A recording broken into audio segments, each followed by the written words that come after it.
Hey guys, welcome back. Your Kafka cluster is running at a fraction of its potential, and it's all because one number you are keep guessing, the partition count. That single guess lead to sluggish consumer, insane lag, high latency, and idle resource burning cache.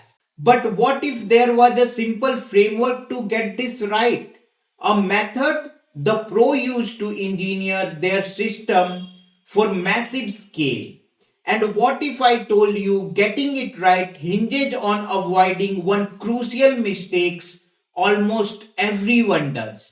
Forget guessing, by the end of this video, you will have the exact method to calculate the perfect number of partition every single time and unlock the insane throughput and low latency Kafka is truly capable of. Before we get to the solution, let's talk about the agony of the wrong partition count. We have all been there. You create a new Kafka topic and that dreaded question hits. How many partitions? The doc says more partition equal more parallelism. So you pick a number that feels right. 6, 12, maybe 100. At first, things seems fine, but soon the cracks appears. Consumer lag skyrocket on your dashboard. A clear sign your consumer are drawing. These lags translate directly to higher latency, meaning your real-time features are anything but not real-time. The classic reaction, throw more resources at it. You scale up your consumer instances, but nothing changes. The lag is still there. Why? Because you have slammed into a fundamental law of Kafka. Your parallelism is capped by your partition count. If you have 3 partitions, you can run 1,000 of consumer instances, but only 3 will ever do any work. The other 997 will sit completely idle, burning money. This is under partitioning. You have created an artificial bottleneck, like a 10-lane highway suddenly squeezing into a single lane. But the opposite problem is just as dangerous, over partitioning. In a panic to future-proof, you create hundreds or even thousands of partitions. You think you are planning for scale, but you are actually creating huge operational overhead. Every partition eats up broker resources, file handle, memory, and CPU, slowing things down and increasing latency for everyone. Even worse, having too many partitions dramatically slows down critical operations like rebalancing. When a consumer joins or a broker goes down, the cluster has to shuffle partition assignment. With too many partitions, this process can take a painfully long time, and while it's happening, all processing stops, your system is frozen, dead in the water. So you are trapped between a rock and a hard place. Too few and you have bottlenecks, too many and you have system frozen. The just guess strategy is a recipe for disaster. You don't need a guess, you need a framework. To get this right, you have to stop looking for a single magic number and start thinking about a system of connected factors. This is the framework the pro use. It's none of trick. It's a different way of looking at the problem. And it's built on 4 pillars: throughput, latency, consumer parallelism, and future growth. First thing first, you have to answer the most basic question: how much data you actually expect to handle. This is your target throughput, and you need a real number, not just a lot of data. It is 10 megabytes per second, 100 megabytes per second. 50,000 messages per second, get that number. Once you have your target, the next step is to measure the performance of a single partition. This is crucial baseline that almost everyone skips. You have to benchmark your system to find out what one partition can handle. This will depend on your hardware, network, message size, and so on. Here is a simple way to do this. First, create a temporary Kafka topic with exactly one partition. To measure your producer baseline, write a simple script that does nothing but send messages to this single partition topic as fast as possible. Run it for a few hours and measure the total data sent, then calculate your megabytes per second. This number is your producer per partition throughput P. Next, to get your consumer baseline, run a simple consumer application against that same topic. Crucially, this consumer should do the real work your final application do, like deserialize the message, any transformation, writing to database, measure how many megabytes per second it can process. This is your consumer per partition throughput C. It's common for this to be slower than the producer since the consumer has to do more work. Imagine you run your test and you find that a single producer can write at 20 Mbps but a single consumer can only process at 10 Mbps. Now let's say your target throughput for the whole topic, which we will call it as T, is 200 Mbps. The formula for your minimum number of partition is simple. It's the bigger of either T by P or T by C. Let's plug in our numbers. For the producer side, 200 Mbps divided by 20 Mbps gives us 10 partitions.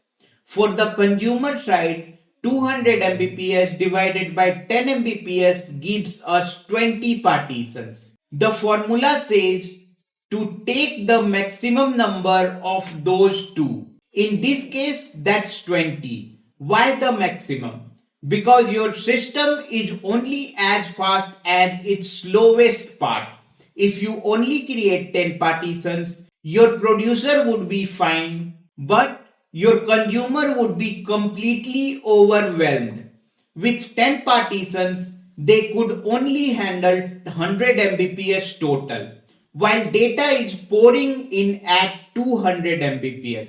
The consumer lag would go through the roof. By choosing 20 partitions, you are making sure there are enough lanes for your slowest component. This throughput based number is your starting point. It's hard data driven figure that pulls you out of the world of guesswork. By the way, if you are finding this kind of deep dive into system design valuable, do me a favor and hit that subscribe button. We are going to be building on these concepts in future videos, tackling advanced topics like Kafka streams and specific architectural pattern for high throughput system. You won't want to miss it. Pillar 2, engineering for low latency. Throughput is just one part of the equation. A system can have high throughput but also high latency, which is unacceptable for real-time application. Your desired latency is the second critical input. This pillar is about meeting your latency service level objective. Like 99% of messages must be processed end to end in under 200 milliseconds. The biggest source of latency is often the time a message waits in the partitions before a consumer can process it. Let's say your consumer processes messages one at a time and each one takes 100 milliseconds to process. If that consumer is assigned a partition that receives 50 messages per second, it will take 5000 milliseconds to process 1 second's worth of data. This means it's falling behind and latency will grow indefinitely. To solve this, you need to ensure no single consumer is bottleneck. The key is to add more partitions. With more partitions, you can add more consumers, splitting the workload. If you split the fire hose of 50 messages per second across 5 partitions instead of 1, you can run 5 consumers. Each one now only has to handle 10 messages per second at processing time of 100 milliseconds per message. Each consumer now takes 1000 milliseconds to process its share of data, easily keeping up and keeping latency low. So, you must calculate the number of partitions needed to meet your latency. If your latency SLO is tight, you may need to add more partitions that your throughput calculation suggested. You are deliberately creating more parallelism to ensure messages are picked up and processed faster. This latency driven number should be compared with your throughput number, and again you take the maximum. Pillar 3, aligning with consumer parallelism. The third pillar is about the strict relationship between partitions and consumers. Like we said, Kafka has a simple rule: a partition can only be read by at most once, one consumer in the group. This means the number of partitions you have sets the absolute ceiling for your parallelism. If your topic has 20 partitions, you can run up to 20 active consumer instances in a group. If you add a 21st consumer, it will just sit there idle, waiting for one of the others to fail. So, this pillar forces you to think about your application. How many instances do you actually want to run in parallel? If your calculation from the first two pillars gave you 20 partitions, that means you can scale up to 20 consumer pods or servers to handle the load. But what if your service is resource heavy and you would rather run 30 smaller instances instead of 20 big ones? In that case, you need to adjust your partition count up to 30. Even if your throughput and latency said 20 was enough, your desired parallelism can be the deciding factor. Pillar 3 is about making sure your Kafka topic doesn't prevent your application from scaling the way you want it to. Pillar 4, planning for future growth. The final pillar is about thinking ahead. One of the biggest pain in managing Kafka is changing the partition count of the topic that's already in use, especially if you are using messages keys for ordering. When you publish a message with a key like a user ID, Kafka hashes the key to decide which partition to send it to. The formula is basically hash key modulo number of partitions. This is how you guarantee that all messages from the same user always lands into the same partition, which ensures they get processed in order. But look closely at the formula. The number of partitions is right there in the calculation. What happens if you change it, say from 20 to 30? The result of the math changes completely. A key that always went to partition 5 might now go to partition 25th. Your ordering guarantee for that key is instantly gone. Chaos, right? Because of this, it's almost always a good idea to over-partition a little from the start. You should be calculating your needs not just for today's traffic, but for your projected traffic in 6 months or a year. If you expect your throughput to double next year, factor that into your calculation now. If your math today says you need 20 partition but you expect double the traffic, it's much smarter to start with 40 partition from the day one. You might only run 20 consumer at first, leaving half the partition quiet for a while. That's perfectly fine.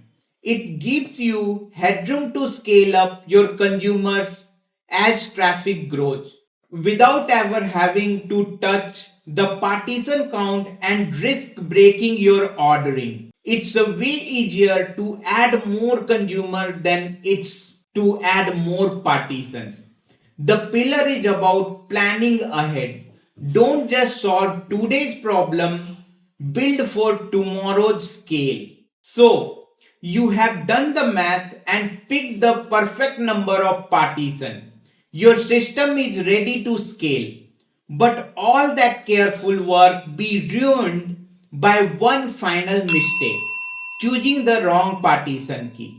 A bad key can lead to a nightmare scenario called hot partitioning or partitions queue, where one or two partitions get a massive amount of traffic while the rest sit nearly empty. This is the hidden bottleneck can cripple a perfectly good cluster. Imagine you have a topic with 3 partitions for e-commerce orders and you decide to use the country code as the key. Seems logical, right?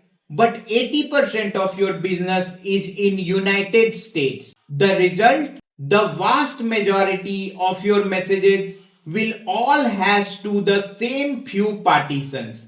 Meanwhile, the partitions for other countries are bold. You have just created a huge traffic jam on a few lanes of your highway, while the other lanes are empty. That's a hot partition. The fix is to choose a key with high cardinality and even distribution. Cardinality means how many unique values are there. Country code has low cardinality. A user ID or a transaction ID on other hand has a very high cardinality. Using a key like that spreads the messages much more evenly across all your partition. The load is balanced and no single consumer gets buried in work. So, how do you pick the right key? First, if you don't need ordering, don't use a key at all. Send a null key, but it still spreads the load evenly over time. If order doesn't matter, this is your best bet for raw throughput. Second, if you do need ordering, pick the most granular ID you can. Don't use product category, use product ID. Don't use city, use user ID. You want a key that will naturally spray your data evenly. Take a look at your data and understand its shape. Third, what if your best key is still skewed? For example, one celebrity user on your social media app might generate 1,000 times more events than anyone else. Using user ID here would still create a hot partition for that one celebrity. For advanced cases like this, you might need two-label strategy. You could write a custom partitioner that checks if user ID is a known heavy hitter. If it is, you could append a random number to the key before hashing it, spreading that one user data across multiple partitions. This would break strict ordering for just that one user, but it would save the whole system for getting bottlenecked. It's an advanced move, but it shows you the kind of thinking it takes to solve this problem. You have to monitor this, track metrics like partition size and consumer lag on per partition basis. If you see one partition growing way faster than others, you have got a hot partition. Don't let a bad key choice undermine your entire strategy. If this framework for figuring out partitions is starting to make sense, do me a quick favor and hit that like button. It really helps the channel to grow. And for more deep dives into building high performance system, make sure you subscribe and turn on notifications. You won't want to miss my next videos where we will cover different Kafka use cases like messaging, log aggregation, and real-time analytics, and then take a deep dive into Kafka streams to building powerful stream processing applications. So, let's boil it all down. Stop guessing your partition count. The path to incredible Kafka performance is through deliberate, calculated decision using a clear framework. Start with the four pillars. Calculate for real world throughput, adjust for latency, align with consumer parallelism, and plan for future growth. Then choose the right partitioning key to ensure even data distribution and monitor your system to catch hotspot before they become problem. This isn't just a trick, it's a fundamental shift in thinking. It's how you stop fighting a fragile system and start architecting a resilient high performance data machine.